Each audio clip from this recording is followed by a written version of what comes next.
आर्किमेडीज का सिद्धांत आज हमें पढ़ाया जाता है। इसके अलावा पेचकस से कसा जाने वाला पेच भी उन्हीं की देन है। उनकी खोजों में अजीबोगरीब हथियार भी शामिल थे। साइराक्यूज के लोग मानते थे कि जब तक आर्किमेडीज जिंदा है तब तक उनका कोई बाल भी बांका नहीं कर सकता है। सचमुच अनोखे थे आर्किमेडीज, तभी तो आज भी उनके बारे में हमें पढ़ाया जाता है। लेकिन आज हम उनकी एक अनोखी कहानी जानेंगे। इस कहानी से हमें चीजों के तैरने और डूबने के बारे में पता चलता है। तो आओ देखते हैं आर्किमेडीज के जीवन से जुड़ा एक नाटक, यूरेका यूरेका।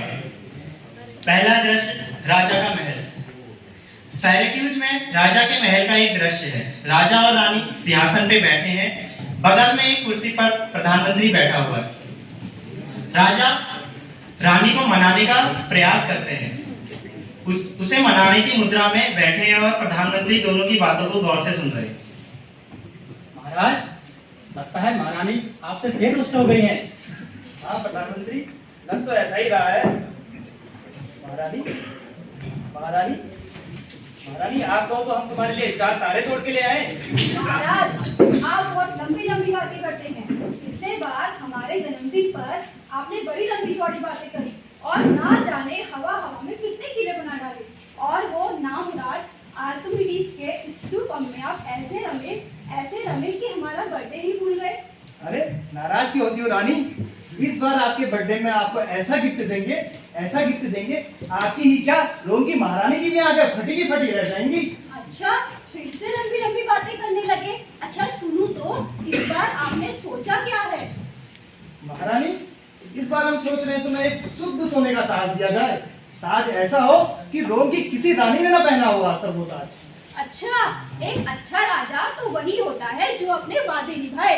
अगर इस बार आपने हमें धोखा दिया तो आप हमारी नजर में अपनी इमेज को बैठेंगे। अरे रानी, ऐसा क्यों कह रही हो? एक बार आप हमें हमारी इमेज सुधारने का मौका तो दो। अच्छा ठीक है। प्रधानमंत्री जी महाराज। शाही स्वर्णकार को दरबार में पेश किया जाए। राजपाल, शाही स्वर्णकार को दरबार में हाजिर किया जाए। और एक बात और याद रखिए, इस बार आप अपने वो बिगड़ैल दोस्त आर्किमिडीज से दूर ही रहें। वो हमेशा कुछ न कुछ नया आविष्कार करके हमारे बर्थडे पार्टी का गुड़गोबर कर देता है। आपका हुक्म सराखों को महारानी। इस बार हम आर्किमिडीज को लंबी छुट्टी पर भेज देते हैं। ठीक है। शाही स्वर्णकार हाजिर हो। महाराज जी जय हो। आओ स्वर्णकार आओ। महाराज, भेजने क्या हुक्म है? हाँ स्वर्णकार, इस बार 31 मार्च को महारानी का बर्थडे आ रहा है। जी महाराज।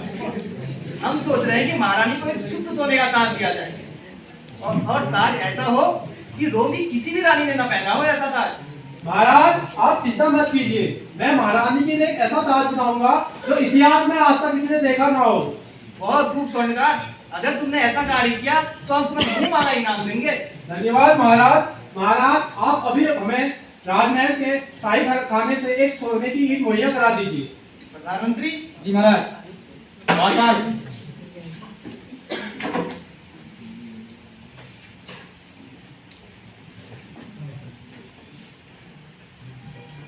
महाराज, मैं तो कह रहा हूँ लगे हाथ अपने लिए भी एक सोने का हार बना लीजिए। ज्यादा जवाब मत चलाओ स्वर्णकार, जितना कहा जाए उतना करो। क्षमा महाराज, क्षमा। महाराज की जय हो। दृश्य 2, राजा का महल। राजा सिंहासन पर और बगल की कुर्सी पर प्रधानमंत्री बैठा हुआ है। तभी द्वारपाल आकर स्वर्णकार के आने की सूचना देता है। महाराज की जय हो। महाराज, शाही स्वर्णकार दरबार में आने की इजाजत चाहता है। स्वर्णकार को दरबार बुलाया जाए। जो हुकुम महाराज। महाराज की जय हो। महाराज, महारानी का हार बनके ताज बनकर तैयार है।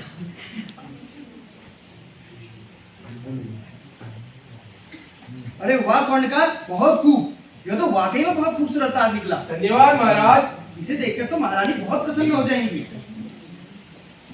जरा मुझे तो दिखाएं महाराज। अवश्य प्रधानमंत्री, आप भी देखिए इसको।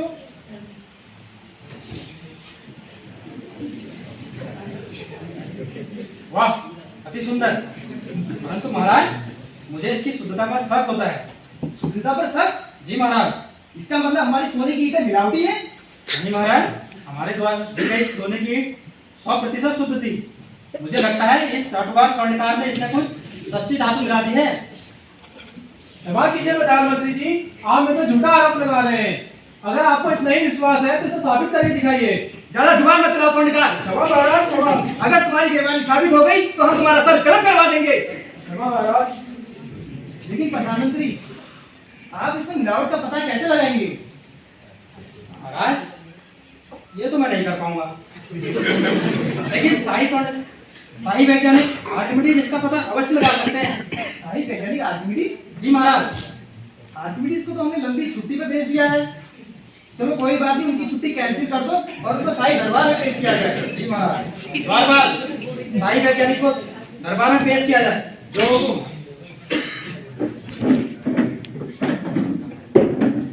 दृश्य 3, आर्किमिडीज का घर। आर्किमिडीज जमीन पे बैठा हुआ एक गोले को एक लंबी डंडी से धकेल रहा है। तभी उसकी बीवी मंच पर आती है। अजी सुनते हैं, एक हफ्ते से इस गोले को इस डंडे से क्यों धकेले जा रहे हैं? खाने पीने का तो होश नहीं रहता आपको। कभी अपने परिवार की भी सुन लोगे आप? अरे श्रीमती जी, इसीलिए तो तुम्हें इस घर में लेके आए हैं। और एक हफ्ते से मैं ये कोशिश कर रहा हूँ कि अगर इस धरती को धकेलना पड़ा तो कैसे धकेलूंगा। अरे बाप रे, धरती को धकेलने की बात आखिर कौन सोचता है भला? अगर धरती को धकेलोगे तो सब उलट पुलट नहीं हो जाएगा क्या? अरे श्रीमती जी, इतना दिमाग क्यों लगाती हो? ये तो बस एक आइडिया है। अच्छा ठीक है, पर ये भूलना नहीं, ये जो आपके छोटे छोटे आइडिया है ना, ये मैंने आपको रोटी बेलते बेलते दिए हैं। हाँ हाँ ठीक है ठीक है। अच्छा छोड़ो, ये सब उलटने पुलटने के चक्कर में अपनी सेहत का बैंड बजा रखा है। खाना खा लो। ठीक है, ले आओ कुछ खाने के लिए। ठीक है। अरे देखना जरा, दरवाजे पर कोई आया है क्या? अच्छा देखते हैं। प्रणाम। जनाब। आर्किमिडीज जी घर पे हैं? जी वो घर पे ही है। लगता है फिर कोई आया है तुम्हारे महल से। आर्किमिडीज जी प्रणाम। प्रणाम जी प्रणाम। महाराज को आपसे बहुत जरूरी काम है। आपको हमारे साथ अभी दरबार चलना होगा। महाराज को काम है? जी। अच्छा ठीक है, चलिए। अजी कहाँ चल रही है? खाना तो खाते जाइए। देखो इनको भूखे पेट चले हैं धरती को उलटने, और एक वो राजा है दिन भर ठूसते रहता है और मेरे इनको पानी भी नहीं देता।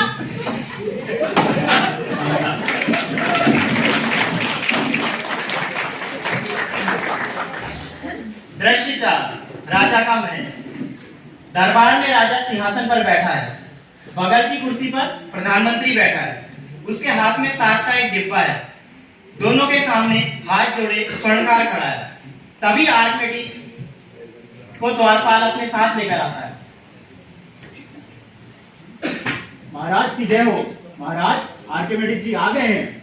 आर्किमिडीज को दरबार में पेश किया जाए। शाही वैज्ञानिक आर्किमिडीज हाजिर हो। महाराज की जय हो। महाराज, आपने इस नाचीज को कैसे याद किया? अरे आर्किमिडीज, तुम कोई नाचीज नहीं हो, तुम ही तो असली चीज हो। तुम ही तो हमें हमेशा समस्याओं से बाहर निकालते हो। अब ये देखो, स्वर्णकार ने महारानी के लिए एक ताज बनाया, लेकिन प्रधानमंत्री कह रहे हैं कि इसमें मिलावट की गई है। अब तुम ही बताओ इसमें मिलावट है या नहीं है। महाराज, ये तो बड़ी अच्छी गुत्थी है। इसे सुलझाने के लिए मुझे कुछ समय चाहिए होगा। मुझे तुम्हारी काबिलियत पर पूरा भरोसा है आर्किमिडीज, लेकिन एक बात का ध्यान रखना, ये काम महारानी के बर्थडे से पहले होना चाहिए। अगर तुमने ये काम पहले नहीं किया, मेरे साथ साथ तुम्हारी भी खैर नहीं। हाँ महाराज, मुझे याद है पिछले बर्थडे में भी आप हमारे स्क्रू पुल में बहुत पूरे रमे थे और महारानी आपकी बाट ही जोती रह गई थी। बाट तो क्या ही जोई उसने, और जो और मेरी वाट जो लगा दी महारानी ने। ठीक है महाराज, आप मुझे समय दीजिए, मैं महारानी के जन्मदिन से पहले इसे जरूर परख लाऊंगा। ठीक है, तुम अपना कार्य पर लग जाओ आर्किमिडीज। महाराज की जय हो। दृश्य 5, आर्किमिडीज का घर। आर्किमिडीज ढेर सारे औजार और कागज पत्तर लेकर परेशान हाल बैठा है। तभी उसकी बीवी वहां पर आती है। अजी सुनते हैं, 3 दिन से इन औजारों के साथ क्या लगे हुए हैं? आपको याद भी है कल महारानी का जन्मदिन है। मुझे याद है, अरे! इसलिए मैं लगा हूँ। इसमें तो आपका पूछना ही जाएगा, लेकिन महारानी महाराजा की बैंड जरूर बजा देगी। इसीलिए तो परेशान बैठा हूँ श्रीमती जी। आप क्यों और परेशान कर रही हो? अच्छा छोड़िए, मेरी बात सुनिए। आप ना फटाफट नहा लीजिए। नहाएंगे तो आपका दिमाग चाचा चौधरी की तरह दौड़ने लगेगा, और क्या पता आपको आपकी समस्या का हल पानी में ही मिल जाए। ठीक कहती हो, मैं बहुत थक गई हूँ। अच्छा, मैंने पानी तैयार कर दिया है? हाँ, भर दिया है। आपका पानी गरम गरम पानी से लबालब भर दिया है। जाइए और नहा लीजिए। ठीक है, नहाइए।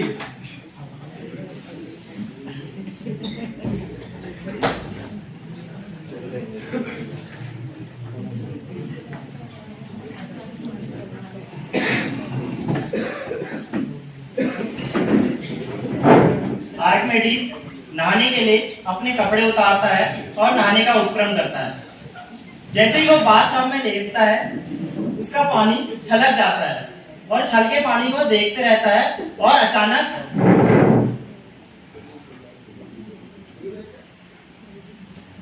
Eureka eureka eureka eureka eureka eureka eureka eureka.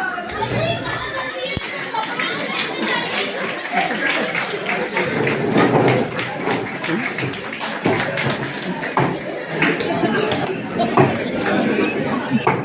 राजा का महल। राजा सिंहासन पर बैठा है और बगल की कुर्सी में प्रधानमंत्री बैठा हुआ है। तभी द्वारपाल आर्किमिडीज के आने की सूचना देता है। महाराज की जय हो। महाराज, लगता है शाही वैज्ञानिक आर्किमिडीज का दिमाग फिर गया है। वो चिल्लाते हुए, नंग धड़क होते हुए दरबार की ओर आ रहे हैं। अपनी जुबान पर लगाम लगाओ दरबार। प्रधानमंत्री जी महाराज। लगता है आर्किमिडीज ने हमारी समस्या का समाधान निकाल दिया है। जी अवश्य। आप जाइए और उनको सम्मान के साथ दरबार में लाओ। द्वारपाल, आर्किमिडीज को पेश किया जाए। शाही वैज्ञानिक आर्किमिडीज हाजिर हो। Eureka eureka eureka. महाराज की जय हो। यूरेका महाराज, यूरेका। मैंने आपकी समस्या का हल ढूंढ लिया है। बहुत खूब आर्किमिडीज, बहुत खूब। मुझे तुम पर अवश्य पूर्ण विश्वास था। अब जल्दी से बताओ, इस ताज में मिलावट है या नहीं है, वरना इस स्वर्णकार की नियत में तो खोट नहीं है। महाराज, इस ताज की शुद्धता का पता लगाने के लिए मुझे एक प्रयोग करना होगा। कैसा प्रयोग आर्किमिडीज? महाराज, अभी बताता हूँ, मगर उसके लिए कुछ सामग्री भी लगेगी। ऐसी सामग्री आर्किमिडीज? प्रधानमंत्री जी, मुझे 2 बड़े कटोरे लाकर दीजिए, और उससे ही बड़े 2 और कटोरे चाहिए। इस सोने के ताज जितना असली सोना, और हाँ, ध्यान रखिएगा, एक तराजू भी लेकर आइएगा। ठीक है आर्किमिडीज, तुरंत मंगवा देते हैं। द्वारपाल, आर्किमिडीज जी ने जो जो कहा है तुरंत दरबार में पेश किया जाए। जी हुकुम।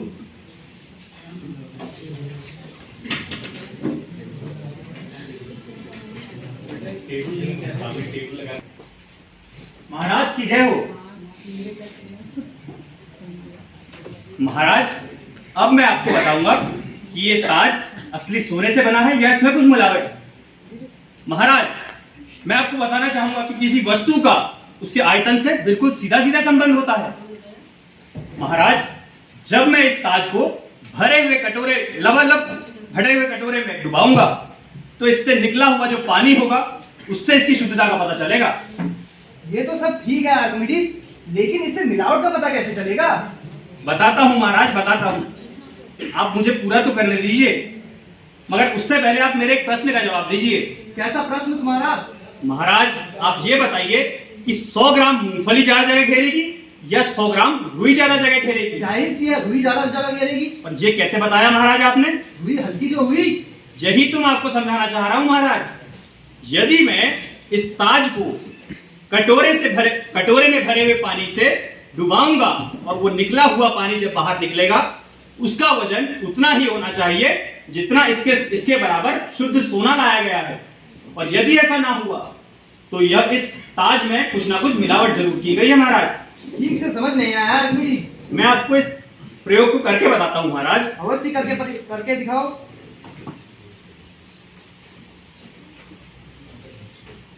ये देखिए महाराज, ये जो पानी ताज से निकला हुआ है, इसमें ऐसा लगता है ये हल्का है, और असली सोने का वजन जो है वो भारी है।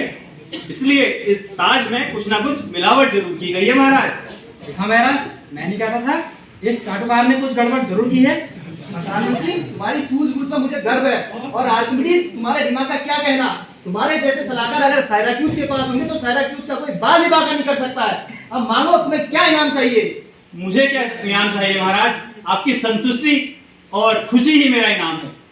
मगर हाँ महाराज, मेरी एक और गुजारिश रहेगी आपसे। कैसी गुजारिश आर्किमिडीज? महाराज, आप इस स्वर्णकार को मृत्युदंड ना दीजिए। मेरा मानना है कि यदि जो विज्ञान है वो किसी की मृत्यु का कारण ना बने, बल्कि किसी के जीवन का कारण बनना चाहिए। बहुत ऊंची बात कह दी आर्किमिडीज तुमने। मैं चाहता हूँ साइराक्यूज के हर एक बच्चे को ये चीज सिखाई जाए। और तुम तो साइराक्यूज के हीरो हो, हीरो। आर्किमिडीज, पीढ़ियां तुम्हें याद रखेंगी, याद रखेंगी। आमीन आमीन।